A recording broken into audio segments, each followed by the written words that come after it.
देवासमोर 2 मिनटं हात जोडायला देखील आज कोणाकडे टाईम नाही आहे. टाईम कसा काढायचा आणि कसं ते कनेक्शन बिल्ड करायचं? मग टाईम काढायची गरजच नाही, कारण देव म्हणतच नाही की काम सोडून देऊन माझी पूजा कर. आयुष्यामध्ये मित्र किती महत्त्वाचे आहेत आणि मित्र कसे निवडावे त्याच्याबद्दल मला काय सांगाल? एक मेल, त्याला स्ट्रेस हँडल करण्याची कॅपॅसिटी त्याची वेगळी असते आणि फिमेल आहे, तिची स्ट्रेस हँडल करण्याची, ट्रॉमा हँडल करण्याची कॅपॅसिटी वेगळी आहे. असं काय असतं? असं मेल फिमेल असं काही नाही आहे, सगळ्यांचीच वेगळी वेगळी असते. आज कॉर्पोरेटमध्ये पीअर प्रेशर देखील खूप आहे, तर त्याबद्दल काय सांगाल आणि त्याला कसं हँडल करायचं? स्वतःला त्या सिच्युएशनमधून कसं सावरू शकतो? तुमची एक सेफ स्पेस बनवा. तुमचे फ्रेंड्स असतील, तुमचे रिलेटिव्ह असतील, तुमचे पॅरेंट्स असतील, जिकडे तुम्हाला वाटतं की मी मोकळेपणाने बोलू शकतो. एक मुलगी अजून एका फेजमधून जाते, मासिक पाळी किंवा मंथली सायकल्स जे असतात, सो त्या गोष्टी समजून घ्यायची पण काही आवश्यकता आहे का? किंवा एका आईनं त्या मुलीसोबत कशा प्रकारे डील केलं पाहिजे? एक मुलगी जेवढा लवकर डोळ्यातून अश्रू काढू शकते ना, तेवढा मुलगा नाही काढू शकत. जर्नलिंग कुणी करायला पाहिजे? सगळ्यांनी केलं पाहिजे जर्नलिंग, सगळ्यांनी. सोशल मीडियावरती आपण ज्या गोष्टी पाहतो त्याचा आयुष्यामध्ये किती इम्पॅक्ट पडतो, काय वाटतं तुम्हाला?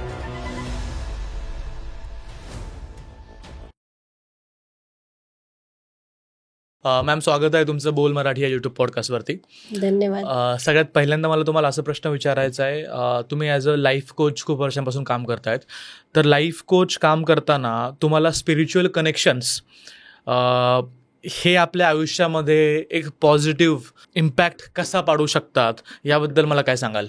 ॲक्च्युली सध्या आपण स्पिरिच्युअल कनेक्शन ना खूप चुकीच्या पद्धतीनं घेतो. माईट बी आपलं ट्रॅडिशनल अपब्रिंगिंग आहे त्याच्यामुळं, की देवाची पूजा केली पाहिजे, की नाही मी पूजा केली पाहिजे, नाही तर मग काहीतरी चुकीचं होईल. तर ह्या दृष्टीने जातात बऱ्याचशा गोष्टी, आणि ते स्पिरिच्युअल कनेक्शनपेक्षा जास्त घाबरून केलेल्या कृती आहेत, भीतीपायी केलेल्या कृती आहेत, आपण असं बोलू शकतो.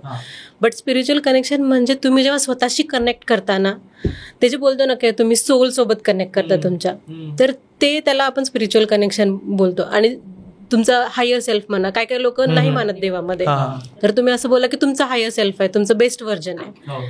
तर त्या व्हर्जनशी जेव्हा तुम्ही कनेक्ट करता, आता मी देवाला मानते म्हणून मी बोलते की मी त्या एनर्जीशी कनेक्ट करते, जी हायेस्ट पॉवर एनर्जी आपण बोलतो, त्या एनर्जीशी जेव्हा मी कनेक्ट करते, तर तेव्हा एक ऑनेस्टी येते माणसामध्ये, की नाही मी चांगल्या गोष्टीच केल्या पाहिजेत, किंवा मी एक चांगला मार्ग पकडला पाहिजे आयुष्यामध्ये. आणि बाकीचे जे आहेत, असं निगेटिव्हिटी सराउंडिंगला असतेच आपल्या, आपण त्याला डिनाय नाही करू शकत.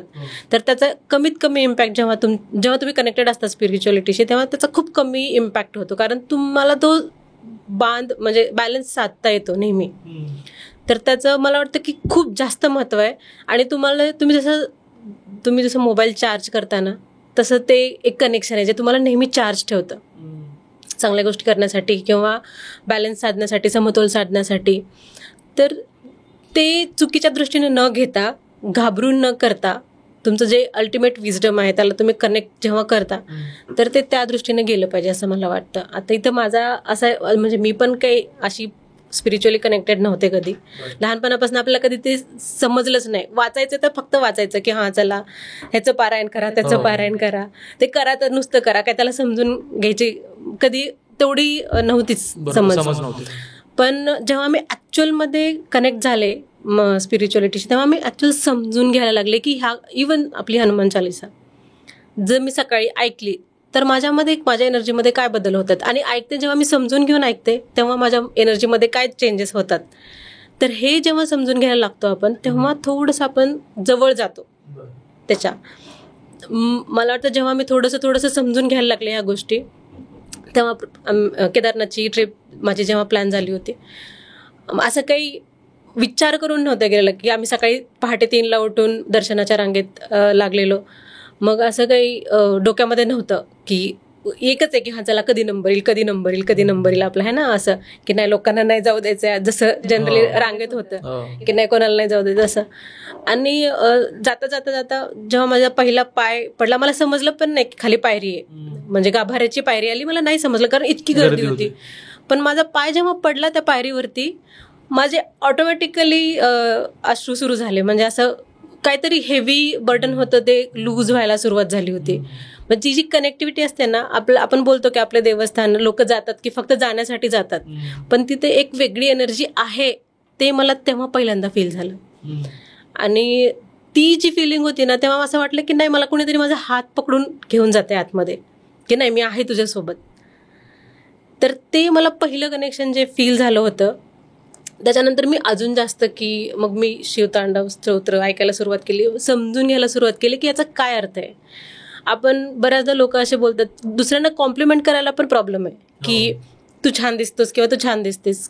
असं वाटतं की मी कुठेतरी मला स्वतःला कमी करतोय का, पण ते तसं नाही आहे. देवाची आरती करतात, देवाची स्तुतीच करतात ना. तर ते तुमच्यामधला जो इगो आहे, तुमच्यामधला जो अहम आहे, तो कमी करण्यासाठी आपण करतो. त्याचं मेन रिझन समजून घेणं गरजेचं आहे.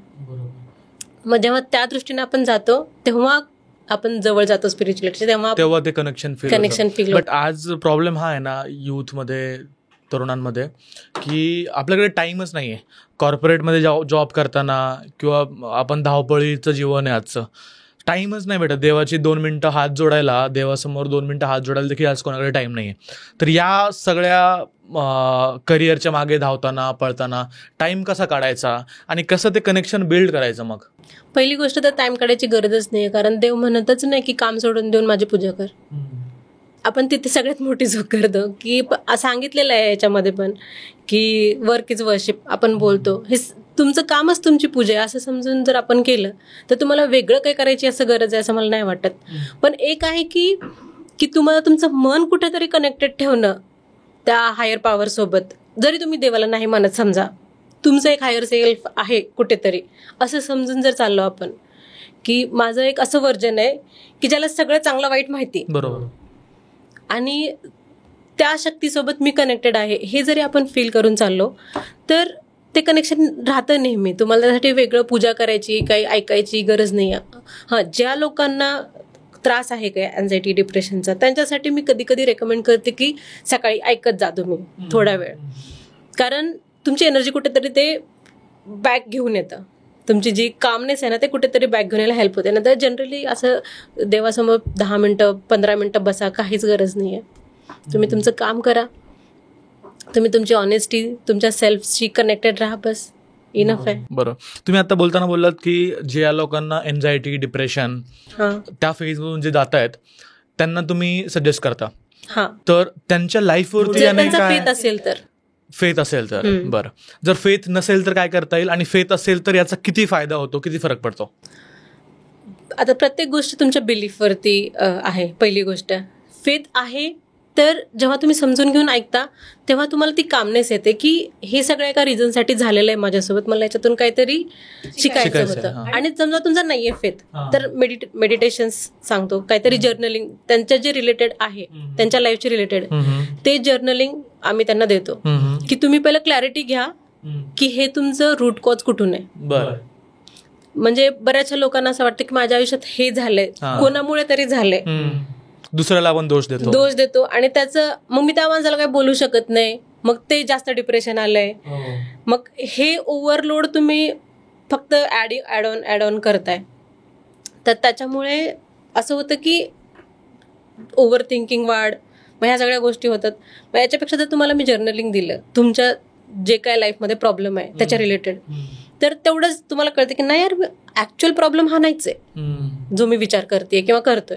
ऍक्च्युअल प्रॉब्लेम तर हा आहे, आणि मी ह्याच्यावर काम केलं की होऊन जाईल सॉर्ट आउट. आणि मग ते जेव्हा फाइंड आउट होतं की नाही ऍक्च्युअल प्रॉब्लेम, मग त्याच्यावर आम्ही काम करायला सुरू घेतो की नाही आपल्या ह्याच्यावरच एवढ्यावरच काम करायचं आहे, आपण हे करूया आणि इथून बाहेर कसं पडायचं. तर ती एक जर्नी आम्ही डिसाईड करतो असं. ओके, तुम्ही आता म्हटलात की जर्नलिंग, तर जर्नलिंग म्हणजे नेमकं काय, त्याला थोडंसं मला डिटेलमध्ये समजून सांगा की जर्नलिंग काय असतं नेमकं. जर्नलिंग म्हणजे तुमचं सेफ स्पेस असं समजा. सेफ स्पेस, हा, म्हणजे जिथे तुम्हाला कोणी जज नाही करणार आहे, तुम्ही काहीही तुमच्या मनात जे आहे ना ते तुम्ही तिथं 100% ऑनेस्टीने लिहू शकता. पहिली गोष्ट लिहायचंय. बरं, आणि तुम्ही लिहिल्यानंतर आपल्याला जेव्हा लिहित जातो ना तेव्हा ते पूर्ण ओपन अप व्हायला सुरुवात पण करतो आपण. बऱ्याचदा काही लोक असतात ज्यांना बोलता येत नाही प्रॉपरली, पण ते लिहिताना एकदम छान लिहितात. तर त्या कंडिशनमध्ये इतकं चांगलं ओपन अप होता येतं त्यांना, आणि मग त्यांना ती क्लॅरिटी पण मिळते. की माझ्यासोबत नेमकं काय चाललंय. तर आता बाहेर ऍक्च्युअली आता आधी कसं लोक बोलायचे एकमेकांशी, नॉन जजमेंटल स्पेस भेटायची त्यांना, की असं नाही की तूच चुकीचं आहे किंवा तुझ्यामुळं असं झालं, असं नाही. ती स्पेस भेटायची. आजकाल ते डिफिकल्ट झालं थोडंसं. आणि जर कुठे असं गेलं जरी आपण की बोलायचंय मला, तर तिकडून काहीतरी वेगळं बर्डन घेऊन येतो आपण. त्या माणसाच्या आयुष्यात काहीतरी झालंय आणि त्याचं बर्डन तो तुम्हाला देतो की नाही हे बघ असं असं झालं, असं असं होऊ शकतो. तर मग तुमच्याकडे ती न्यूट्रल स्पेस नाहीच आहे असं बोलायला गेलं तर ही जर्नलिंग जेव्हा तुम्ही लिहिता, जेव्हा तुम्ही क्लिअर करता, तर तुम्हाला ती न्यूट्रल स्पेस भेटते. एक न्यूट्रल होऊन विचार करण्याची पद्धत असं समजू शकतो आपण त्याला. सो त्याच्यामध्ये काय लिहिलं पाहिजे आणि जर्नलिंग कुणी करायला पाहिजे? सगळ्यांनी केलं पाहिजे जर्नलिंग, सगळ्यांनी, म्हणजे A to Z, लहान मुलांपासून मोठ्यांपर्यंत. असं नाहीये की तुम्हाला त्रास असेल तरच तुम्ही करा. तुम्ही जर रोजच्या जरी गोष्टी आपण ते पहिलं काही मूवी मध्ये वगैरे पाहायचो की संध्याकाळी डायरी लिहायचा, ते जर्नलिंगचा पार्ट आहे. ते जर्नलिंगचा पार्ट आहे. आणि त्याने काय इम्पॅक्ट पडतो? पण खूप इम्पॅक्ट. एकतर तुम्हाला पहिलं कळतं की मी माझे थॉट्स, माझं लाईफ कुठल्या डिरेक्शननी चाललंय, माझ्या लाईफच्या काय प्रायोरिटी आहेत आणि मी कुठं जास्त प्रायोरिटाईज करतोय किंवा करते सध्या. हे जनरल आपले नॉर्मल डे टू डे लाईफमध्ये. त्याच्यामध्ये चुकाही लिहायच्या? 100% ज्या चुका झाल्यात त्या लिहायच्या. म्हणजे एक असतं की माझी चूक झाली, ठीक आहे, चूक सगळे करतात, पण नेमकं कशामुळे चूक झाली हे जास्त महत्वाचं आहे ना आपल्याला कळणं. आपण कधी कधी त्या चुकीच्या गिल्टमध्ये इतकं जास्त स्वतःला डुबून घेतो की मग नंतर असं वाटतं की आता काही जगायला पर्यायच नाही. असे पण खूप सारे लोक आहेत. त्याच्यापेक्षा जर तुम्ही लिहिलं, त्याचं रिझन तुम्हाला माहिती आहे की यार हे माझ्याकडून झालं तर मला हे अवॉइड करायचं नेक्स्ट टाइम, ही क्लॅरिटी तुमच्याकडे असेल तर तुम्हाला त्याचं तेवढं गिल्ट नाही होत. ते एक ओनरशिप पण येते तुम्हाला लाईफची की नाही हे आपलं इथे चुकतं. बरोबर. बट एक प्रश्न म्हणजे जसं प्रश्न पडतोय की जर सपोज मी लिहिलं काही, ठीक आहे, आपण दिवसामध्ये खूप साऱ्या गोष्टी, चुकीच्या गोष्टीही करतो. मला माहिती की मी काहीतरी चुकीचं करतोय, मी ते लिहिलं आज आणि उद्या ते कोणीतरी वाचलं, मला कोणी जज करेल किंवा तो जो पार्ट आहे माझा, तो जर चुकीचा पार्ट जर समोर आला तर लोक मला जज करतील, काय म्हणतील, तर ते एक फिअर पण असतं. ऍक्च्युली कोणाचं जर्नल कोणी वाचलंच नाही पाहिजे पहिली गोष्ट. कारण कुणाच्या तरी परवानगीशिवाय तुम्ही त्यांच्या स्पेसमध्ये येताय, ते बरोबर नाहीये. आपण कोणाचा फोन पण नाही चेक करत, बरोबर है ना, परवानगीशिवाय. तर मग जर्नल तर नाहीच वाचलं पाहिजे. त्या माणसाने त्याच्यासाठी बनवलेली ती स्पेस आहे, तर आपण नाही गेलं पाहिजे त्याच्यामध्ये. जर कोणी वाचलंच समजा, तर त्याला त्याचं उत्तर पण लिहिलेलं असेल खाली किंवा नसेल, तर ते मला वाटतं ते नाही केलं पाहिजे कोणी. आउट ऑफ सिलेबस आहे ती गोष्ट. पण आता करणारे करू शकतात, त्याचं काही करू शकत नाही. बट जेव्हा आपण ऍक्सेप्ट करतो ना आपली चूक, एक असतं की समोरच्याला नाही कळली पाहिजे, एक असतं की ठीक आहे मी माझी चूक आहे ना, मी ऍक्सेप्ट करते, मला नेक्स्ट टाइम नाही करायची. ही ओनरशिप जेव्हा आपण घेतो ना, तेव्हा आपण जास्त घाबरत पण नाही. बरोबर. की कोणी माझी चूक पकडली तर कसं होईल. तर ती ओनरशिप आल्यानंतर तेवढा म्हणजे जास्त जेवढा आपल्याला वाटतो की खूप मोठा इम्पॅक्ट आहे, तेवढा नाही पडत. आपण ऑलरेडी मुक्त झालेलो आहोत त्यातून, त्या गोष्टीतून. हा ना, त्या गोष्टी जर पेपरवरती मांडतोय मी, लिहितोय एखाद्या कागदावरती, तर मी मोकळं झालोय आतमधून. तर मी करेक्ट केलं स्वतःला. हा, तिथे मी टिक मार्क केली आहे, तर मग तिथे बर्डन घ्यायची गरज नाही. करेक्ट. जर्नलिंग सोबत मी थोडासा या विषयावरती रिसर्च करत होतो, त्यावेळेस मला अजून एक कन्सेप्ट वाचण्यामध्ये आली, ती म्हणजे व्हील ऑफ लाईफ. तर म्हणजे जीवनाचं चक्र आपण त्याला जर मराठीमध्ये बोललो तर हे नेमकं कसं चक्र असतं, हा व्हील नेमका कसा चालतो? हा व्हील ऍक्च्युली आपण असं म्हणूया की 5 ऍस्पेक्ट्स आहेत. तुमची स्पिरिच्युअलिटी, तुमची फॅमिली, तुमचं करिअर, तुमची पर्सनल ग्रोथ आणि फायनान्सेस. ओके, ठीक आहे. Spirituality, family, personal growth, career आणि पर्सनल स्पेस तुम्ही म्हटलं फायनान्सेस. तर ह्या तुमच्या 5 गोष्टी आहेत. तर माझं असं आहे की आता मला ह्या 5 गोष्टी बरोबर समतोलाने न्यायच्या आयुष्यामध्ये, ठीक आहे. मग कुठे पण कमी जास्त नाही झालं पाहिजे. तर मी मला स्वतःला 10 पैकी मार्क देणार की माझ्या फॅमिलीसोबत मी किती टाइम स्पेंड करते, मी स्पिरिच्युअलिटी किती कनेक्टेड आहे, ठीक आहे, आणि माझे फायनान्सेस मी कसे हँडल करते, किंवा माझी हेल्थवर कसं माझं कॉन्सन्ट्रेशन आहे, पर्सनल ग्रोथचं माझं काय मी करते, काय स्किल शिकते. तर ह्याला मी स्वतःला मार्क देणार आउट ऑफ 10. तर मला वाटते की मी नाही टाइम घालवते आजकाल माझ्या फॅमिलीसोबत, काहीच नाही मला टाइम मिळत आहे.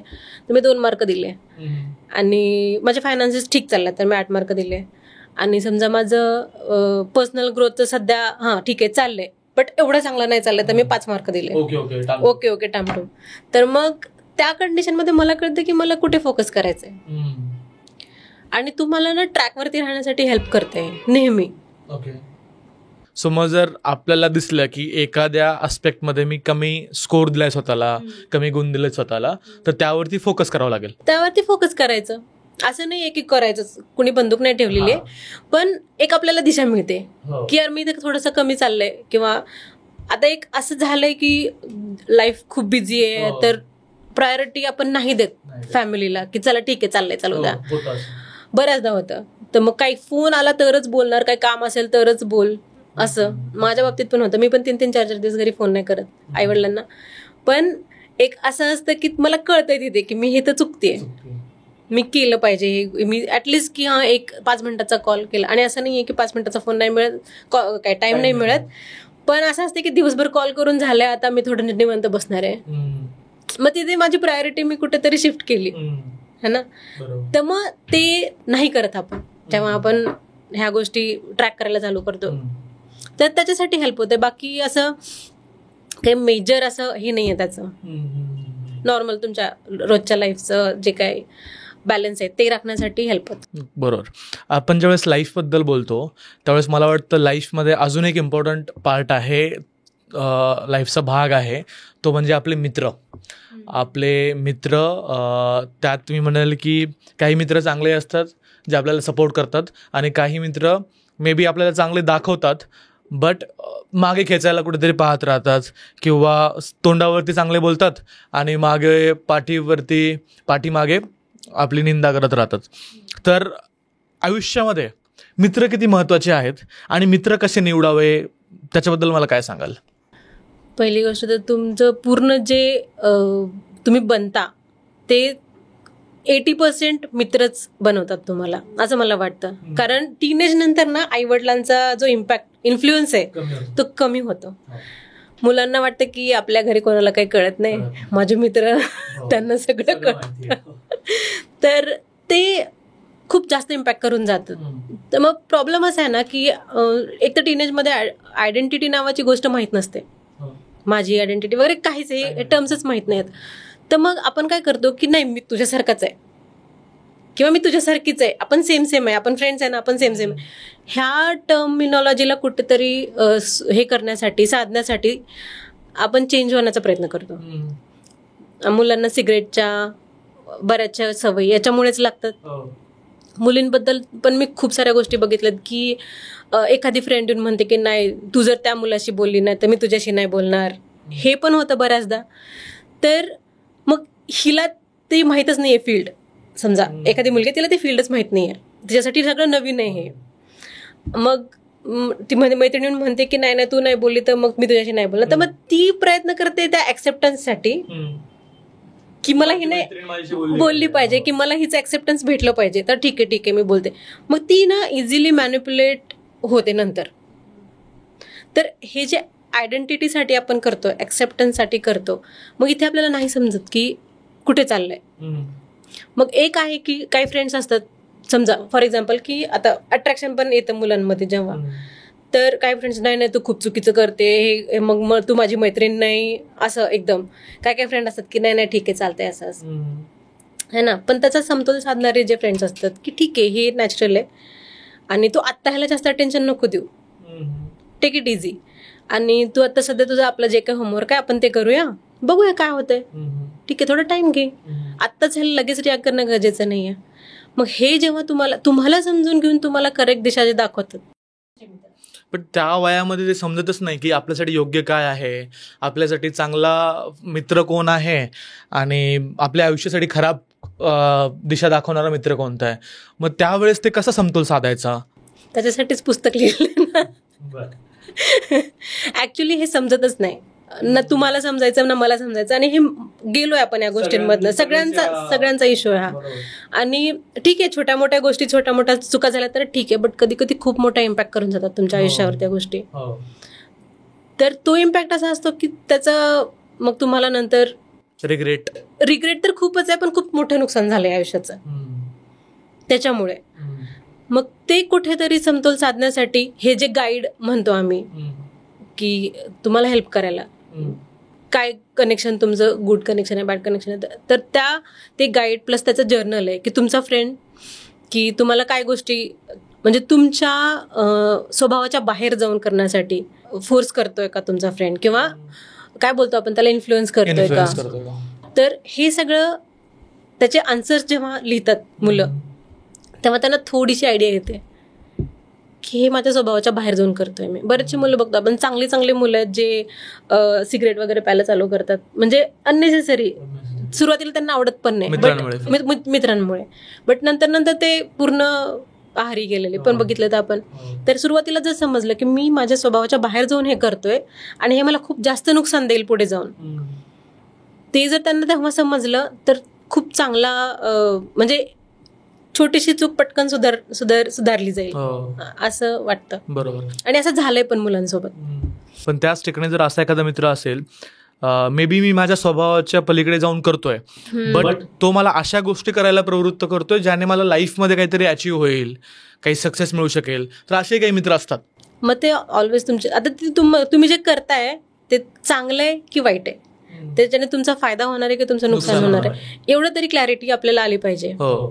की माझा मित्र ठीक आहे मला सांगतोय, मला पुश करतोय, तर ह्याच्याने माझं करिअर ग्रोथ होईल किंवा माझं हेल्थ चांगली होईल, तर ते करायला काहीच हरकत नाहीये. आणि उलट ते लोक तुम्हाला नेहमी क्रिटिसाइज जरी केले तर तुम्हाला नेहमी प्रोग्रेस करायलाच हेल्प करतील. तर अशा लोकांसोबत स्वभावाच्या विरुद्ध जाऊन स्वतःला, आणि त्याला मी स्वभावाच्या विरुद्ध जाऊन नाही म्हणणार, त्याला म्हणेल मी पुश करता. कारण शेवटी आपण कुठे ना कुठे सेटबॅक घेतो ना की नाही मला नाही करायचं, तर ते आपल्या स्वभावात ऑलरेडी आहे ग्रो करायचं. आपण ह्युमन बिईंग्स ग्रो करण्यासाठीच म्हणजे प्रयत्न करतो नेहमी, पण ते सेटबॅक घेतो आपण, तर तो पुश मिळतो. बाकी त्याला मी स्वभावाच्या विरुद्ध जाऊन करणार असं नाही म्हणत. 6 महिन्यापासून म्हणतोय की जिम करायची पण जात नाहीये. मग जर असा एखादा मित्र असेल की जो पुश करेल, सकाळी 7 वाजता येऊन उठून घेऊन जाईल, सो तो पुश करतो आपल्याला चांगल्या गोष्टीसाठी. बरोबर. त्याच वेळेस मला असं वाटतं की मित्र कॉलेज लाईफमध्ये किंवा स्कूल लाईफपर्यंत आपल्या सोबत असतात, बट त्याच्यानंतर जे आपले मित्र बनतात ते असतात कलिग्स. जेव्हा आपण कॉर्पोरेटमध्ये एंटर करतो 21-22 नंतर कलिग्स सोबत आपण दिवस घालवतो, त्यानंतर ऑफिस नंतर देखील डिनर वगैरे असेल त्यांच्यासोबत जातो, विकेंड पार्टीज असतील त्यावेळेस त्यासोबत आपण स्पेंड करतो. त्यासोबतच मी म्हणेल की आपण याला एक प्रेशर म्हणूनही घेतो की पिअर प्रेशर. अरे हे लाईफमध्ये हा जो कलिग आहे माझा तो लाईफमध्ये हे करतोय, त्याने हे केलं आहे है ना, किंवा सोबतचा आता स्विच करून एवढ्या पॅकेजवरती गेला आहे, ठीक आहे, किंवा याला खूप चांगल्या कंपनीमध्ये ब्रेक मिळाला. बरोबर. तर या गोष्टीला कसं हँडल करायचं. पिअर प्रेशर आज कॉर्पोरेटमध्ये पिअर प्रेशर देखील खूप आहे, तर त्याबद्दल काय सांगायला आणि त्याला कसं हँडल करायचं. खूप आहे, कारण आपण घेतो, गरजच नाहीये, त्याची जर्नी आहे. ऍस्पिरेशन्स आहेत तर ते तुमचे आहेत. इट शुड हे कुणाकडून आलं नाही पाहिजे की त्याने केलं म्हणून मला करायचंय. बट आपण एखाद्याला आयडल मानतो, आपण एखाद्याला फॉलो करायला ट्राय करतो, आपण फॉलो करतो तर ती इन्स्पिरेशन आहे है ना. आपण एखाद्याला फॉलो करतो म्हणजे ती इन्स्पिरेशन आहे.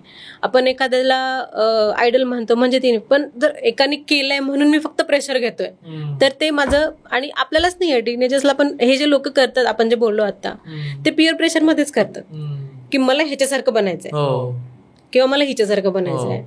तर ते प्रेशर म्हणजे ट्रॅडिशनल अपब्रिंगिंग आहे, आपली सोसायटी तशी आहे की नाही तुला तिच्यासारखं व्हायचंय, तिची मुलगी कशी छान आहे, तू तशी आहे, हे सगळं लहानपणापासून कंपॅरिझन होत त्याने एवढे मार्क्स घेतले तू तेवढे मार्क्स घेतलेच पाहिजे. हे कंपॅरिझनमुळं ते पिअर प्रेशर आपल्यामध्ये आलंय, भिनलंय, त्याच्यामुळे आपण ते घेतो. पण नंतर जनरली असं घ्यायची गरज आहे. मला इम्प्रूव्ह करायचंय, मला माझ्यावर काम करायचंय, माझे स्किल्स मला अपग्रेड करायचे, ती माझी जर्नी आहे. मला ह्या माणसासारखं करायचं तर ती माझी इन्स्पिरेशन आहे. बरोबर. आपल्याला लहानपणापासूनच आई वडील म्हणतात की शेजारच्या किती चांगले मार्क्स पडले, अमुकच्या पोराने एवढं केलं, अमुकच्या पोराला गणितात एवढे मार्क पडले आणि तुला एवढे नाही पडले. सो आपण पहिल्यापासूनच ते कम्पेअर करायला लागतोय की त्याने हे केलंय तर मला ते करावंच लागेल, नाहीतर 4 लोक नावं ठेवतील. ते होऊन जातं. ते करायची गरजच नाही आहे. आपण की मला एवढंच ठेवायचं की मला 2 वर्षापूर्वी ह्या गोष्टी येत होत्या, तर मला त्याच्यापेक्षा 4 गोष्टी जास्त आल्या पाहिजे आज. आणि ही जर्नी आपण कंटिन्युअसली जेव्हा ठेवतो स्वतःसोबत कंपॅरिझन, स्वतःसोबत, आणि की माझा उद्याचा दिवस आजच्या दिवसापेक्षा चांगला असला पाहिजे, एवढंच जरी केलं ना तरी खूप ग्रो होतं माणूस. गरज नाही आहे की समोरचा काय करतोय काय नाही करत आहे इतकं त्याला अटेन्शन द्यायची. याच्यामुळे तर की सोशल मीडिया, इन्फ्लुएन्स, ह्या सगळ्या गोष्टीमुळे तर फसतो ना माणूस. आणि आजकाल ते खूप जास्त झाले. सोशल मीडियावरती आपण ज्या गोष्टी पाहतो त्याचा आयुष्यामध्ये किती इम्पॅक्ट पडतो, काय वाटतं तुम्हाला? खूप इम्पॅक्ट आहे. माझ्यासोबत झालेली गोष्ट सांगते मी. माझे कलिग होते, ठीक आहे, माझ्या फर्स्ट कंपनीचा एक्सपिरियन्स आहे. माझे कलिग होते आणि खूप चांगले, म्हणजे हेल्पिंग नेचर वगैरे असं. मला म्हणजे हे एक एक्सपिरियन्स असा आहे की मला तेव्हा कळलं की हे सगळं खोटं आहे. सोशल मीडिया हे सगळं दिखावा आहे, खोटं आहे, फेक आहे सगळं. तर मला अशी जशी कलिगवाली कम्फर्टनेस असते तशी की मला काय प्रॉब्लेम असेल. आणि फ्रेशर मुलं कशी असतात की आता मॅनेजर सोबत असं झालंय, मी कसं बोलू त्यांना, मी कसं आन्सर करू, इथून सुरुवात असते. तर मग ते गायडन्स कुठे ना कुठे आपण सीक करतो. घरी कोणी नाही तर मग ऑफिसमध्ये कोणी सिनियर्स असतील तर आपण तिकडे ते सीक करतो की असं असं आहे, तर मी कसं त्यांना आन्सर करू किंवा कसं हँडल करू. मग तेवढंच जेवढं काय होतं. मी जेव्हा कंपनी सोडली तेव्हा समोरच्या माणसाचा ॲटिट्यूड चेंज झाला माझ्याबद्दल. आणि मला ते जाणवलं, प्रकर्षाने जाणवलं की ॲटिट्यूड थोडा चेंज झालाय, थोडासा जात होता फ्लर्टिंगमध्ये. मग मी म्हणलं की तुम्ही असं नका बोलू माझ्याशी, म्हणजे मी तुम्हाला इतकं आयडल मानते, मी तुम्हाला इतकं म्हणजे आदर्श मानते, तुम्ही असं बोललं तर मला खूप वाईट वाटेल, असं माझ्या शिक्षकासारखे तुम्ही. आणि हे सगळं चाललंय डिस्कशन. आणि दुसऱ्या दिवशी त्यांच्या वाईफचा बर्थडे होता आणि my better half, love of my life, हे सगळं लिहिलंय. मला किती लोक, म्हणजे तेव्हा मला रियालिटी कळली की हे जे असतं ते खरं नाहीये, ह्याच्याने इन्फ्लुएन्स नाही व्हायचंय आपल्याला, की मला सोशल मीडियावर बघून काही करायचंय असं नाही करायचंय मला. तर हे इतकं सगळं खोटं आहे. आपण प्रत्येक गोष्ट सोशल मीडियाचं प्रेशर घेऊन करण्यापेक्षा मला काय पाहिजे, मी काय करू शकते किंवा काय करू शकतो, ह्याची क्लॅरिटी घेऊन जर केलं तर आपण जास्त पुढे जाऊ. सोशल मीडियावरती सगळ्याच गोष्टी डिपेंडंट किंवा खऱ्या नसतात, त्याला पाहून काही डिसिजन घेणं खूप चुकीचं असू शकतं. बरोबर. थोडंसं मला यायचं आहे की तुमचे जे बुक तुम्ही लिहिलेलं आहे, तर ह्या बुकची प्रेरणा काय कुठून मिळाली तुम्हाला? आणि हे नाव पण खूप युनिक आहे, मला त्या नावाची स्टोरी सांगा आणि याची प्रेरणा कशी मिळाली तुम्हाला? ॲक्च्युली प्रेरणा ॲज इन की एक स्टोरी, म्हणजे खरी घटना झालेली आहे. 2-3 महिन्यापूर्वी एका, जे मी सांगत होते तुम्हाला, मुलींसोबत असं होतं की तू त्याच्याशी नाही बोलली तर मी तुझ्याशी नाही बोलणार. आणि ह्याच्यामधनं एका मुलीसोबत खूप जास्त काहीतरी खराब झालं, तिचे व्हिडिओज वगैरे घेण्यात आले, ठीक आहे, मग ते व्हायरल करण्यात आले. आणि म्हणजे आता जी मुलगी पहिल्या म्हणजे तिच्या मैत्रिणीने जिला मॅनिप्युलेट केलं, नंतर ज्यांच्याशी बोलू लागली त्यांनी मॅनिप्युलेट केलं. मग आता प्रॉब्लेम असा झाला ना की ती आता त्या गिल्टमध्ये की नाही, आता सगळे जसे म्हणतील मी तशीच वागणार.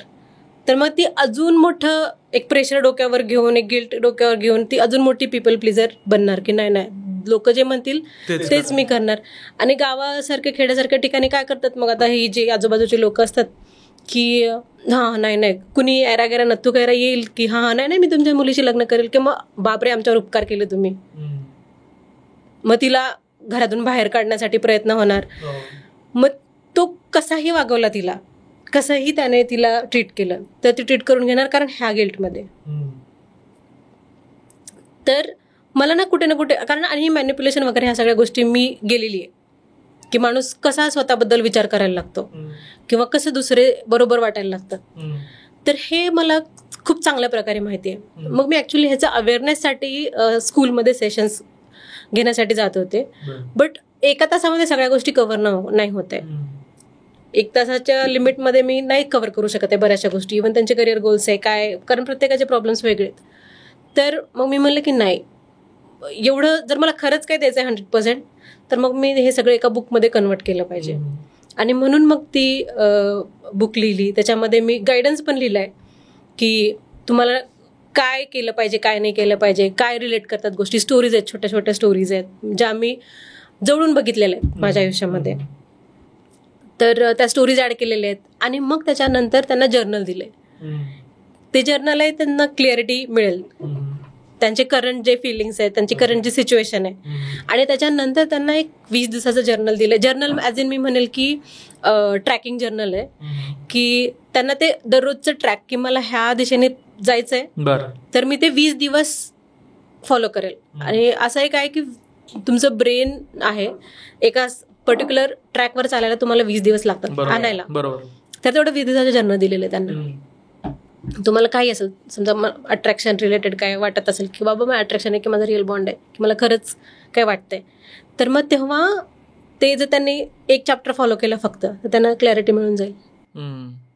बरोबर. सो तुम्ही ज्यावेळेस कॉलेजेसमध्ये शाळेमध्ये ज्यावेळेस लेक्चर्स देत होता तेव्हा तुम्हाला वाटलं की तासाभरामध्ये नाही सांगताना, त्यामुळे तुम्ही म्हटलात की एक बुकमध्ये आपल्याला त्याला उतरवता येईल आणि त्याच्यामध्ये जास्तीत जास्त लोकांपर्यंत पोहोचवता देखील येईल आणि ते त्यांच्या लाईफवरती पॉझिटिव्ह इम्पॅक्ट देखील करू शकतात. तुम्ही आत्ता बोलताना म्हटलात की काही छोट्या छोट्या स्टोरीज आहेत त्यामध्ये, त्या बुकमध्ये. तर आम्हाला काही स्टोरीज सांगू शकाल तुम्ही की काय स्टोरीज आहेत?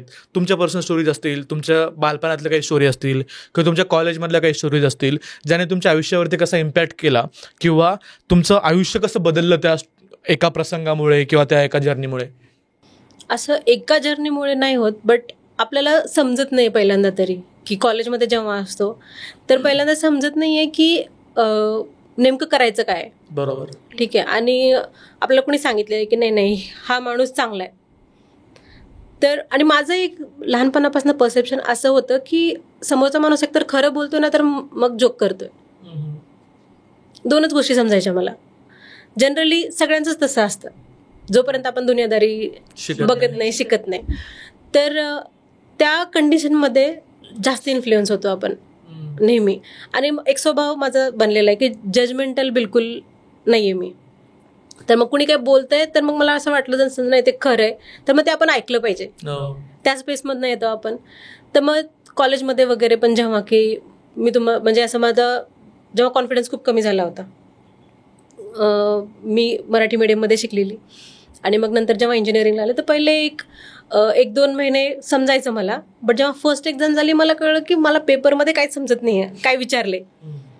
आता जेव्हा एखादा व्यक्ती ट्रॉमा, स्ट्रेस किंवा डिप्रेशनमधून जातो त्याच्या म्हणजे सिम्पटम्स काय असतात? म्हणजे पहिली गोष्ट तर हे समजणं खूप डिफिकल्ट आहे. ती गोष्ट ॲक्सेप्ट करणं डिफिकल्ट आहे. मी म्हणाल ते ॲक्सेप्ट करायच्या अगोदर हे समजणं की मी सध्या स्ट्रेसमधून जातोय की डिप्रेशनमधून जातोय हे समजतच नाही लोकांना. तर त्याचे काही सिम्पटम्स असतात का की ज्याने मी समजू शकतो की हे देखील लाईफमध्ये होऊ शकतं आणि त्या फेजमधून मी चाललोय? सिम्पटम्स ॲज इन काही स्पेसिफिक नाही आहेत. सगळ्यांना सेम प्रकारचे सिम्पटम्स दाखवतील असं काय नाही होत. की ताप आला तर अंग गरम होतं, सगळ्यांचंच होतं असं नाही आहे. प्रत्येकाचे त्यांचे जे मेंटल स्ट्रेंथ आहे, त्यांचे जे आपण म्हणतो की अपब्रिंगिंग आहे त्याच्यावरती त्यांच्या इम्पॅक्ट दिसून येतात. काही काही लोक ओव्हर थिंकिंग करायला चालू करतात, काही काही लोक खूप शेलमध्ये जातात की बिलकुल कोणाशी बोलणार नाही, आयसोलेट करून घेतात स्वतःला. माझी पण सुरुवात कुठून ना कुठून अशीच झालीत की मी पहिला स्वतःला आयसोलेट करून घेतलं होतं. एकटे राहणं, बिलकुल कोणाशी जास्त कॉन्टॅक्ट न करणं, इथून सुरुवात होते. आणि काही काही लोक आहे की नाही मी आता फक्त फिरेल, मला काहीच टेन्शन नाही घ्यायचं. ओव्हर काय बोलतो आपण त्याला, एक्स्ट्रोवर्ट होतात की कुठे ना कुठे आपण त्या गोष्टींपासून पळण्याचा प्रयत्न करतो. बट जास्त दूरपर्यंत नाही पळू शकत. प्रॉब्लेम हा आहे. किती पण पळाल तर जास्त दूरपर्यंत नाही पळू शकत. कुठेतरी थांबून तुम्हाला ते फेस करणं गरजेचं आहे. मग आपण जेवढं ट्राय करतो की नाही मी हे अवॉइड करेल, ते अवॉइड करेल, त्याच्यापेक्षा की जर आपण रूट कॉजला गेलो, रूट कॉजला पोचलो, तिथून जर क्लॅरिटी घेतली तर लवकर इझी होते लाईफ. कम्पॅरेटिव्हली तुम्ही लांब पळून त्याच्यापेक्षा दुसरे ऑप्शन शोधून भरकटत जाण्यापेक्षा बेटर आहे की रूट कॉज शोधा आणि गेट बॅक टू लाईफ. बरोबर. म्हणजे सगळ्याच्या आयुष्यामध्ये याचे सिम्पटम्स वेगळे असू शकतात. कुणी एक्स्ट्रोवर्ट होईल, कुणी इंट्रोवर्ट होऊ शकतं, कुणी एकदम बंद करून घेईल स्वतःला. बरोबर. म्हणजे प्रत्येकजण वेगळ्या कंडिशनमध्ये जातं, रिॲक्ट करतो, वेगळ्या प्रकारे रिॲक्ट करतो. बट आता समजा मला समजलं की मी डिप्रेशनमधून चाललोय आणि मला एक लाईफ कोचची गरज आहे, तर सगळ्यात पहिल्यांदा काय करायला पाहिजे आणि ह्या परिस्थितीला कसं हाताळलं पाहिजे. जर भलेही मला लाईफ कोच माझ्या आसपास कोणी नाही आहे, तर मी स्वतःला त्या सिच्युएशनमधून कसं सावरू शकतो. तुम्ही तुमची एक सेफ स्पेस बनवा. तुमचे फ्रेंड्स असतील, तुमचे रिलेटिव्ह असतील, तुमचे पॅरेंट्स असतील, जिकडे तुम्हाला वाटतं की मी मोकळेपणाने बोलू शकतो. जर नाही तुमच्याकडे असं कोणी माणूस नाही आहे तुमच्याकडे, तर जर्नलिंग शेवटचा पर्याय सांगेल मी. लिहू शकता तुम्ही, किंवा कोणाकोणाला बोलायला कम्फर्टेबल नाही वाटत तर तुम्ही लिहू शकता. आणि जेव्हा तुम्ही लिहिता तेव्हा थोडंसं क्लॅरिटी यायला सुरुवात होते. बऱ्याचदा पहिल्यांदा समजत नाही की मी काय लिहू, पहिल्यांदा हेच समजणं गरजेचं आहे की मी पेपरवर काय स्टार्ट करू लिहायला. पण जेव्हा आपण म्हणतो की मला आज काय फील होते, किंवा आज मी का चिडलो, किंवा आज मी का रडलो, ह्या छोट्या छोट्या प्रश्नांची उत्तरं जेव्हा आपण फाइंड आउट करण्याचा प्रयत्न करतो ना, तेव्हा त्या अल्टिमेट रूट कॉजला पोचतो कधी ना कधी. बट छोट्या छोट्या स्टेप्सपासून स्टार्ट करणं गरजेचं आहे. आणि तुमच्याकडे ती जर चांगली सेफ स्पेस असेल खरंच, तर तुमच्याकडे जॅकपॉट यूज करा. आणि नसेल तर सध्या लाईफ कोचेस, थेरपिस्ट आहेत, त्यांच्याशी तुम्ही कनेक्ट करा. आणि असं काही नाही की मेंटल हेल्थ म्हणजे काय तुम्हाला खूप मोठा आजार आहे असं काही नाही आहे. ते पण तुमचे फ्रेंडच आहेत. बट त्याला टाइम लागतो ना, म्हणजे ज्या प्रकारे ताप आहे दिवसात बरं येऊ शकते. बट मेंटल हेल्थ किंवा ट्रॉमा असेल तर त्याला एक पिरियड लागेल. Over the period of time ते कमी होईल. ते असं आहे की तुम्ही किती लवकर रिकवर करू शकता स्वतःला. आता बॉडी लवकर रिकवर होते पण माइंड नाही होत. प्रॉब्लेम हा आहे. कारण तुमचे बिलीव्स आहेत, लिमिटिंग बिलीव्स आहेत तुमचे. बऱ्याचशा गोष्टींना आपण स्वतःच डोक्यामध्ये कन्सिडर करून ठेवलं की असंच पाहिजे गरज नसताना. तर मग ह्या सगळ्या गोष्टींना ओव्हरकम करायला तर वेळ तर लागणार ना. असा काही फार वेळ नाही लागत. बट एक आहे की तुम्हाला जर करेक्ट माणूस भेटला जो तुम्हाला जज करण्यापेक्षा तुम्हाला हेल्प करेल ग्रो करायला, तर लवकर होऊन जाईल. बरोबर. आज अजून एक मला थोडंसं वेगळ्या अँगलमध्ये हा प्रश्न विचारायचा आहे की मुलं आणि मुली हे यांचं माइंडसेट वेगळा असतो खूप. त्यांची जीवनपद्धती वेगळी आहे, माइंडसेट वेगळं आहे, अपब्रिंगिंग वेगळं आहे दोघांचं. तर असं काही असतं का की एक मेल त्याला स्ट्रेस हँडल करण्याची कॅपॅसिटी त्याची वेगळी असते आणि फिमेल आहे तिची स्ट्रेस हँडल करण्याची, ट्रॉमा हँडल करण्याची कॅपॅसिटी वेगळी आहे, असं काय असतं? कॅपॅसिटी तर असं मेल फिमेल असं काही नाही आहे, सगळ्यांचीच वेगळी वेगळी असते. बट जनरली मुलींना आता आपल्या सोसायटीमध्ये एक असं लहानपणापासून त्यांना ते सवय लागलेली असं समजा. पॅम्परिंग असतं. हां, सुरुवातीला असं बोलतो आपण पॅम्परिंग असतं, बट ॲक्च्युअलमध्ये पॅम्परिंग ते फक्त मटेरियलिस्टिक गोष्टीसाठी असतं. असं बघायला गेलं तर लहानपणापासून मुलींना बोलतं की ही दुसऱ्याच्या घरची आहे, दुसऱ्याच्या घरी जाणार आहे. तर तिला लहानपणापासून स्वतःची अशी काही स्पेस नाही आहे की हे माझं घर आहे, किंवा हे माझी लोक आहेत, किंवा हे माझ्यासोबत राहतील आयुष्यभर, असं ती जागा नाही आहे तिच्यासाठी. ती कंटिन्युअसली त्या सर्व्हायव्हल मोडमध्ये असते. इवन लग्न झाल्यानंतर पण बरेचसे फॅमिलीज असे असतात. काय काय लोकांचे चांगले की चला आमची लक्ष्मी आली वगैरे एक्सेप्ट करतात. काय काय लोक तू दुसऱ्याच्या घरची आहेस है ना. सुरुवातीला आमच्या म्हणजे गावाकडे तर बघितलं तर सुरुवातीला 2-3 वर्ष मुलींना सासरच्या घरच्याकडनं काही भेटत पण नाही. त्यांना जे काही यूज करतात त्यांचे जे काही डेली प्रोडक्ट्स म्हणा ते माहेरकडनं घेऊन येतात. इतकं म्हणजे त्यांना की मी इकडे की तिकडे ते पेंडुलम सारखं. मग ती जी बेसिक नीड म्हणा, तुमची इमोशनल नीड म्हणा, तीच कुठेतरी अधंतरी आहे ना. मग ते पॅम्परिंग, बाकीचं जे पॅम्परिंग आहे, तुला पाहिजे ते मी घेऊन देतो किंवा देते, ते एवढं अफेक्ट नाही करत जेवढं ह्या गोष्टी अफेक्ट करतात. तर मग त्यांना ते लहानपणापासून आणि एक बेसिक नेचर बनलेलं असतं की मी जर चुकीचं वागले तर माझे आई वडील नाही बोलणार माझ्याशी, किंवा माझे घरचे किंवा रिलेटिव्ह असं बोलणार. मग ते लहानपणापासून थोडेसे असतं, त्यांना ती सवय असते. मग ते लवकर डिप्रेशन, अँझायटी त्यांना ट्रिगर नाही करत जेवढं मुलांना होते. मुलांना होते लवकर, तुम्ही असं म्हणता? हां, मुलांना म्हणजे माझं पहिलं अपोजिट होतं ओपिनियन, पण माझ्या क्लायंट्समुळे माझं ओपिनियन चेंज झालंय. हां, कारण इतक्या छोट्या छोट्या गोष्टी त्यांना अफेक्ट करतात, कारण त्यांना इमोशन्स रिलीज करायला किंवा इमोशन्स एक्सप्रेस करायला अलाउड नाहीये. मुली जेवढ्या लवकर एक्सप्रेस करू शकतात, मुलं तेवढं लवकर एक्सप्रेस नाही करत. त्यांना वाटतं की नाही ना, मग मी असं बोललो तर कुठेतरी मी कमी वाटेल. किंवा मी एक गोष्ट जी अनुभव केलेली आहे, एक मुलगी जेवढा लवकर डोळ्यातून अश्रू काढू शकते ना, तेवढा मुलगा नाही काढू शकत.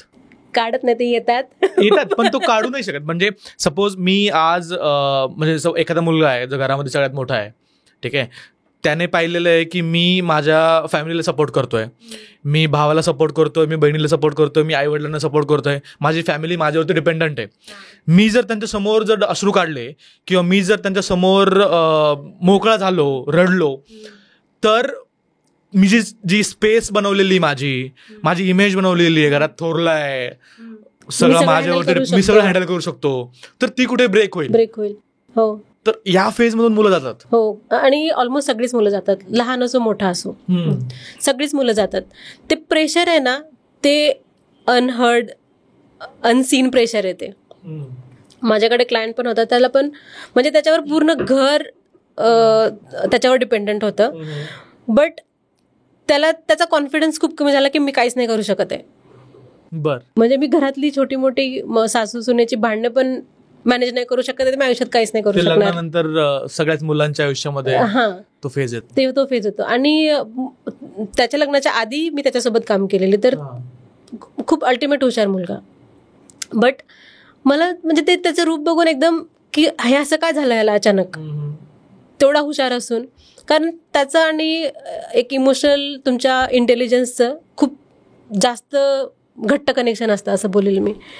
तुम्हाला प्रत्येक गोष्ट की माझ्या आयुष्यामध्ये हे होते, समजा की घरामध्ये जे काही प्रॉब्लेम्स आहेत किंवा जे काय आहेत, तर it is not about me, की प्रत्येक गोष्ट मला माझ्याशी कनेक्ट नाही करायची आहे किंवा मीच करू शकतो, किंवा समजा मला कुठली गोष्ट वाईट वाटली तर मी बोलून मोकळा होऊ शकतो.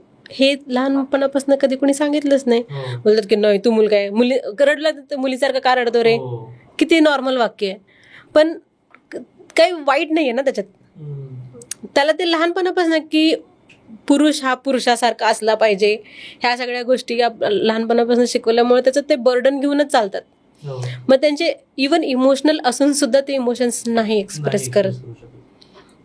मग ते जेव्हा आपण एक्सप्रेस नाही करत ना, मग ते कुठेतरी चुकीच्या दिशेला जातं आणि मग ते लवकर डिप्रेशन किंवा स्ट्रेस. आता आपण बघतो जनरली जेव्हा रोडवरती भांडणं होतात, तर मुलं काय तर गाडी लागणार होती म्हणून भांडणं होतात. म्हणजे काय फार मोठी गोष्ट नाही, छोट्या छोट्या गोष्टींमध्ये ते लगेच हायपर होतात, लगेच अग्रेसिव्ह होतात. आणि कुठे ना कुठे जे विलेज साईडला तर त्यांना ते सगळं कन्वर्ट होतं मेल इगोमध्ये, की मी पुरुष आहे, मी म्हणजे बायकांनी असंच बोललं पाहिजे, असंच राहिलं पाहिजे, मी असंच केलं पाहिजे, त्यांनी तसंच केलं पाहिजे. मग हे अननेसेसरी प्रेशर आहे असं वाटतं मला. बरोबर. एक मुलगी अजून एका फेजमधून जाते, जेव्हा मासिक पाळी किंवा मंथली सायकल्स जे असतात त्यामधून. सो त्या गोष्टी समजून घ्यायची पण काही आवश्यकता आहे का, किंवा एका आईनं त्या मुलीसोबत कशा प्रकारे डील केलं पाहिजे, किंवा ती सायकल कशी हँडल केली पाहिजे? पहिलं तर तिला तिच्या शरीराबद्दल सगळी संपूर्ण माहिती देणं गरजेचं आहे, की काय होतं. आणि ही पूर्ण सायकल असते की पूर्ण मंथ जो आहे की 5 days झाले संपला असं नाही आहे, त्याच्यानंतर ही सायकल परत सुरू होते 6 days.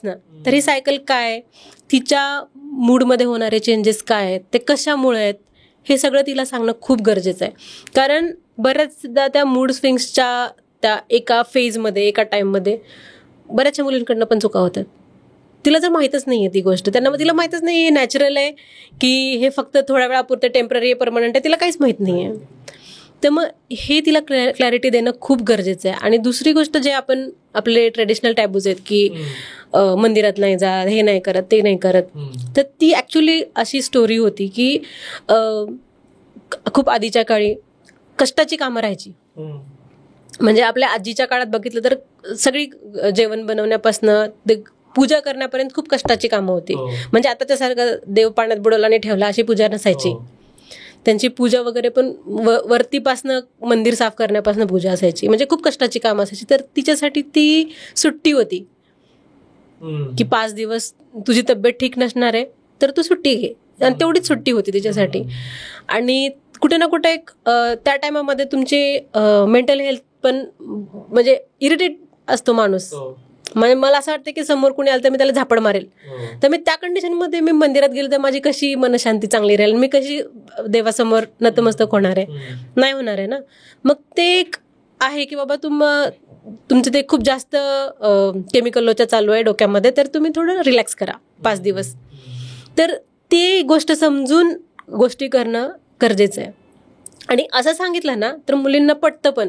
तुम्ही जर बोला तिला की नाही लांब राहा, आत नको येऊ, तर तिला वाटतं की माझ्यासोबत काहीतरी वेगळंच चाललंय, म्हणजे मला असं का एकदम सगळेजण असं बाहेर करतायत, किंवा मग ते सगळ्या वेगळ्या फिलिंग्स, निगेटिव्हिटी जास्त येणं. आणि ती जी एज आहे, मला वाटतं टीनेज ही सगळ्यात जास्त निगेटिव्हिटी अट्रॅक्ट करते, कारण क्लॅरिटी नसते माणसांमध्ये, मुलांमध्ये.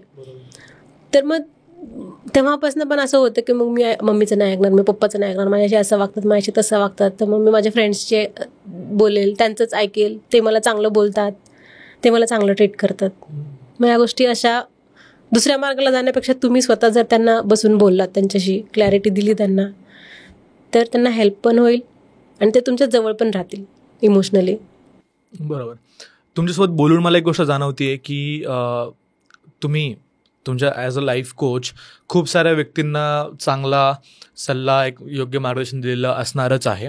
असं काही तुम्हाला एखादं एक्झाम्पल सांगू शकता का की एखादा तुमचा क्लायंट होता, त्याच्या आयुष्यामध्ये तो एखाद्या खराब फेजमधून चालला होता आणि त्यानंतर तुम्ही त्याला काही सल्ला दिलेला आहे, काही मार्गदर्शन केलं आहे? तसे तर खूप आहेत, बट मला जे आठवतं, म्हणजे जे मी जनरली बोलू शकते, तर आजकाल बघतो आपण की एक्स्ट्रा मॅरिटल अफेअर्स खूप म्हणजे होत आहेत. तर त्याच्यामधले मी 85-90% केसेस असे आहेत जे फक्त इमोशनल कनेक्टसाठी होतात, की मला कोणीतरी समजून घेते, माझ्याशी कोणीतरी खूप प्रेमाने बोलते, फक्त एवढ्यासाठीच. म्हणजे मला वाटतं हे सगळ्यात जास्त रेअर गोष्ट झाली आता, इमोशनल कनेक्ट.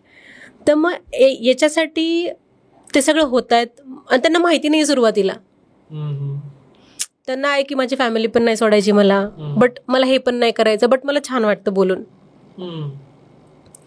मग त्यांना जर हे समजून दिलं ना की तुला छान वाटतं बोलून, तुझा जो हा इमोशनल कनेक्ट आहे, तू बाहेर, आणि जे व्हॅलिडेशन जनरली आपण म्हणतो की व्हॅलिडेशन आपण बाहेर शोधतो, की मला हा माणूस म्हणतो की तू छान दिसतेस, तर मग मी म्हणजे त्याला मी छान दिसते, तर मग मी त्यासाठी हे केलं पाहिजे. तर ते जे व्हॅलिडेशन आपण शोधतो ना, ते कुठे ना कुठे बंद केलं आपण आणि आपण स्वतःशी कनेक्ट केलं, तर ते पूर्ण सायकल ड्रॉप होते. मग हे पहिलं त्यांना क्लॅरिटी द्यायला लागते की हे जे चाललंय हे रिझन वेगळं आहे. मग ही क्लॅरिटी जेव्हा येते त्यांना की ना यार रिझन वेगळं आहे आणि मला ह्याच्यासाठी म्हणजे कॉम्प्रोमाइज करायची गरज नाहीये, तर मग मी समजा मी ही थेरपी घेते आज, मला ह्याच्यातून बऱ्याचशा गोष्टीची क्लॅरिटी आली आणि मी बऱ्याचशा गोष्टींवर काम करू शकते. आणि मी जर माझ्यावर काम केलं तर खूप सारा ड्रामा अवॉइड होऊ शकतो लाईफमध्ये आणि मी एक ग्रोथचा पाथ पकडू शकते. असं काही एखादा क्लायंट होता तुमचा? हो, त्यांची स्टोरी आहे. आणि त्यांना जेव्हा क्लॅरिटी दिली, त्यांना जेव्हा सांगितले की तुम्हाला ऍक्च्युअली काय वाटतं हे तुम्ही लिहा, त्यांना काही सेट ऑफ क्वेश्चन्स दिले होते. मग त्यांनी ते आठवड्याभरात लिहिले क्वेश्चनची आन्सर सगळी.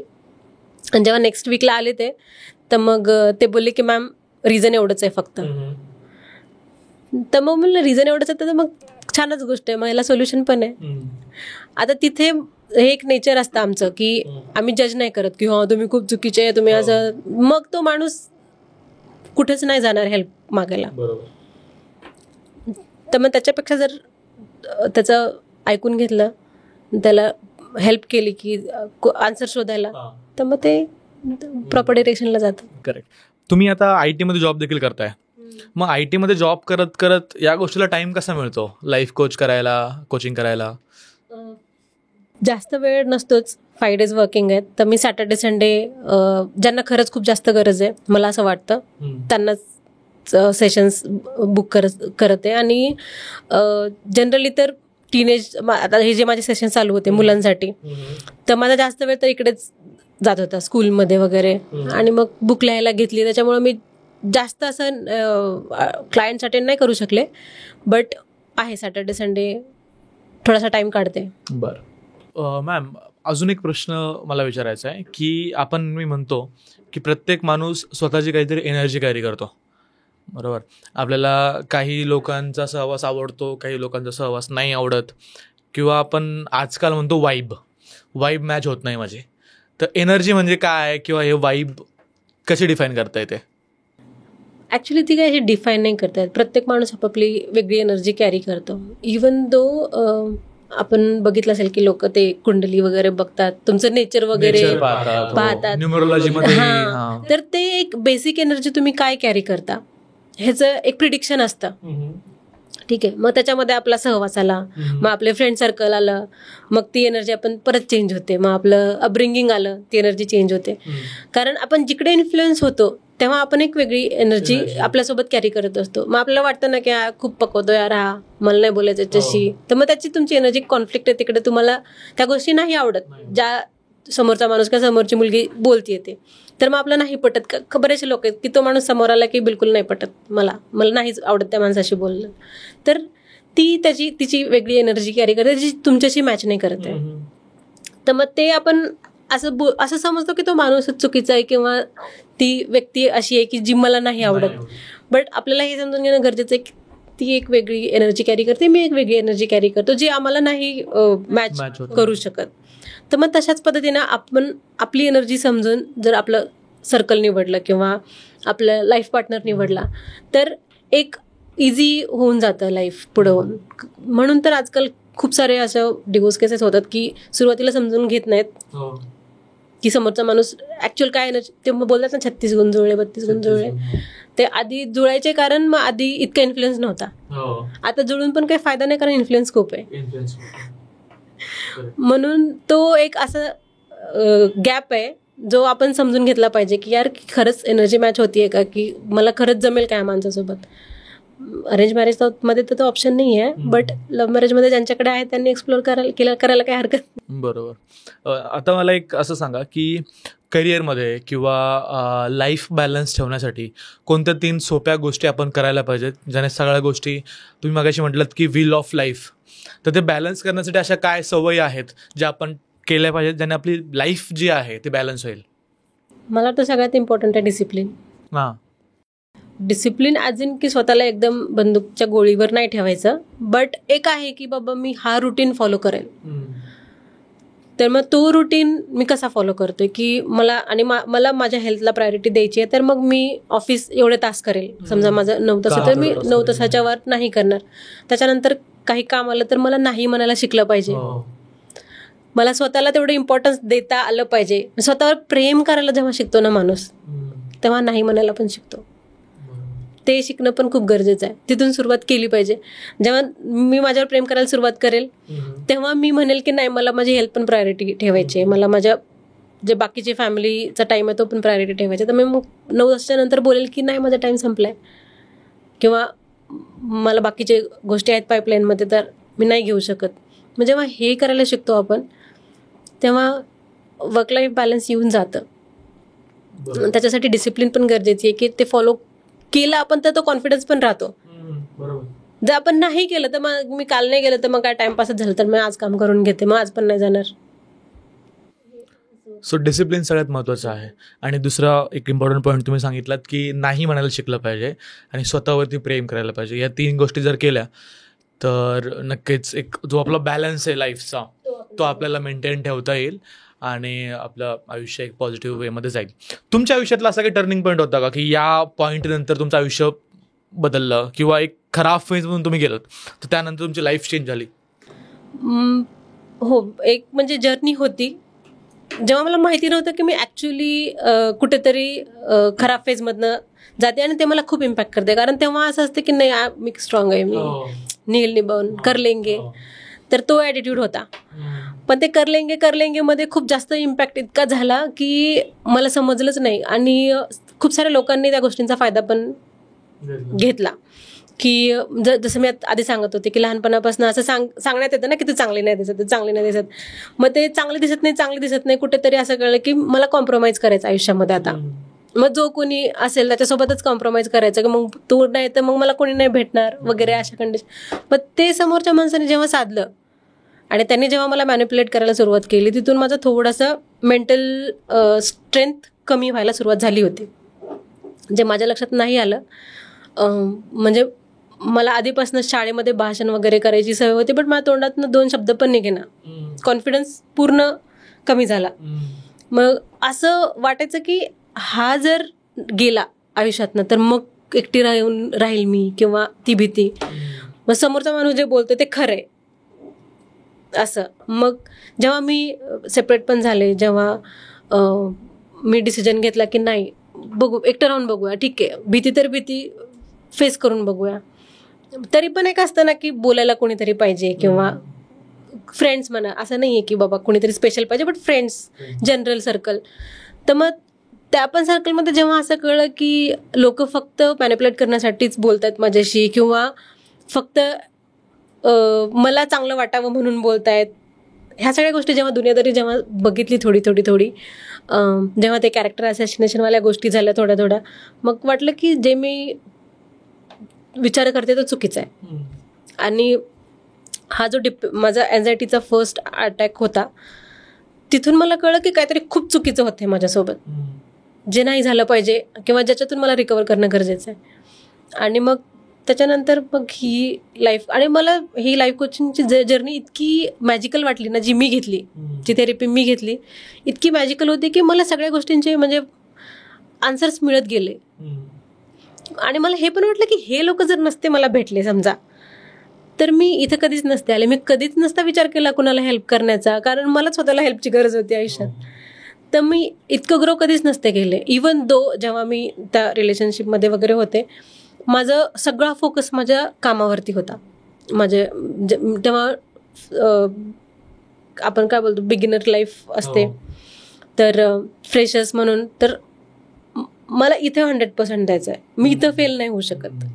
एक ती असते ना की मी पर्सनल आयुष्यात फेल आहे, मी प्रोफेशनल आयुष्यात फेल नाही होऊ शकत. तर ती कुठे ना कुठे पुश होता मला की तो नेहमी भेटत राहिला. मला वाटतं की ती जी गोष्ट आहे ना, त्याने मला खूप वरती नेलं. म्हणजे माझ्या प्रोफेशनल आयुष्यामध्ये मी खूप चांगल्या प्रकारे ग्रो केले, कारण ही सगळी निगेटिव्हिटी जी होती त्याने मला पुश केलंय कुठेतरी, असं वाटतं. हा सगळा टर्निंग, आणि मी त्यांच्यासाठी पण त्यांना थँक्यूच म्हणेल की बाबा तुम्ही नसता भेटला ना, तर मी नसती कदाचित ह्या फील्डला पण आलेली. आणि ही खूप म्हणजे फील्ड अशी आहे की जिकडे ना ब्लेसिंग, असं वाटतं की एक ब्लेस्ड फील्ड आहे. आणि एक हार्मनी असते ना पॉझिटिव्ह वाईब्सची, ती खूप जास्त फील होते मला. इवन तो माझे जेव्हा सेशन्स होतात, जेव्हा मी माझ्या क्लायंट्सचे सेशन जेव्हा ते एंड करतो आम्ही, किंवा जेव्हा ते फीडबॅक्स घेऊन येतात की मला असं फील झालं, किंवा मला खूप चांगलं वाटतं, किंवा मला वाटतं यार याच्यापेक्षा जास्त चांगलं काही असू शकत नाही. काय किंमत करणार मी याची पैशामध्ये. एक लास्ट मेसेज तुम्ही काय द्याल, जे की तरुण असतील, तरुणी असतील, जे पाहतायत आज आपल्याला, एक लास्ट मेसेज तुम्ही त्यांना काय द्याल? मी म्हणेल की स्वतःवर प्रेम करायला शिका. सगळ्यात महत्त्वाचं, स्वतःला महत्त्व द्यायला शिका. स्वतःचे तुमचे जे काय तुमचे फिलिंग्स आहेत, जे काय तुमचे निर्णय, इवन आपण हे पण बोलूया की तुमचे डिसिजन्स आहेत, ते असं नाही आहे की चुकीचेच आहेत, बट एक करेक्ट गायडन्स शोधायला काहीच हरकत नाही आहे. प्रयत्न करा की तुमचा जो गायडन्स येतोय तो एका चांगल्या स्पेसमधनं येतोय. समोरचा माणूस न्यूट्रल आहे, तो त्याच्या बर्डन घेऊन नाही येते तुमच्याकडे, त्याची निगेटिव्हिटी घेऊन नाही येते तुमच्याकडे, तर तो स्पेस शोधायला काहीच हरकत नाही आहे. आणि तुमची लाईफ तुमची आहे, तुमच्या चुका होत राहणार, सगळ्या गोष्टी होत राहणार, बट एक असं आहे की तुम्हाला एक, आपण बोलतो ना, when you know better we do better, तर एक प्रयत्न की मला हे बेटर कसं करता येईल त्याच्यावर मी काम करत राहील. तर हा जो प्रयत्न आहे तो आम्ही जे काही बोलतो लाईफ कोचिंग, ते आपण बोलतो ना, काही लोक असतात जे सुशिक्षित असतात, काही लोक असतात जे उच्च शिक्षित असतात. तर उच्च शिक्षित तर आपण सगळेच आहेत, पण आपण सुशिक्षित नाही आहेत, इम्प्लिमेंटेशन कुठेच नाही आहे. बरोबर. सो त्या गोष्टी आपण इम्प्लिमेंट करायला पाहिजे. आणि सगळ्यात मला वाटतं सगळ्यात इम्पॉर्टंट मेसेज जो आहे की स्वतःवरती प्रेम करायला शिका. स्वतःवरती प्रेम कराल तर सगळी दुनियाच चांगली वाटायला सुरुवात होईल. Correct. Ma'am, thank you so much, तुम्ही आज बोल मराठीला टाईम दिला. मला वाटतं की आजच्या पॉडकास्टमुळे प्रत्येक यूथला कळेल की लाईफमध्ये काय गोष्टी करायला पाहिजेत, काय गोष्टी नाही करायला पाहिजे. आपण मित्रांबद्दल बोललो, आपण व्हील ऑफ सायकलबद्दल बोललो, आपण ट्रॉमा, स्ट्रेस, एन्झायटी याला कसं हँडल केलं पाहिजे, ते कसं समजून घेतलं पाहिजे. म्हणजे खूप वेळेस ते समजतही नाही की मी आत्ता त्या फेजमधून चाललो आहे, आणि त्या मोमेंटमध्ये, त्या परिस्थितीमध्ये लाईफ कोच किती इम्पॉर्टंट असू शकतो ते देखील आपल्याला कळालं. मी ऑडियन्सला देखील रिक्वेस्ट करेल की जर तुम्हाला मॅमबद्दल अजून डिटेल्स हव्या असतील तर त्यांचे डिटेल्स मी डिस्क्रिप्शनमध्ये टाकतो. त्यांचं बुक आहे, त्याचेही डिटेल्स मी तुम्हाला सांगतो, डिटेल्स मी तुम्हाला देईल. जर तुम्हाला हवं असेल तर तुम्ही ते बुक बाय करू शकता आणि तुम्ही देखील तुमच्या आयुष्यामध्ये एक सकारात्मक बदल त्यांच्या कोचिंग थ्रू, त्यांच्या माध्यमातून तुम्ही घेऊ शकता. Ma'am, thank you so much.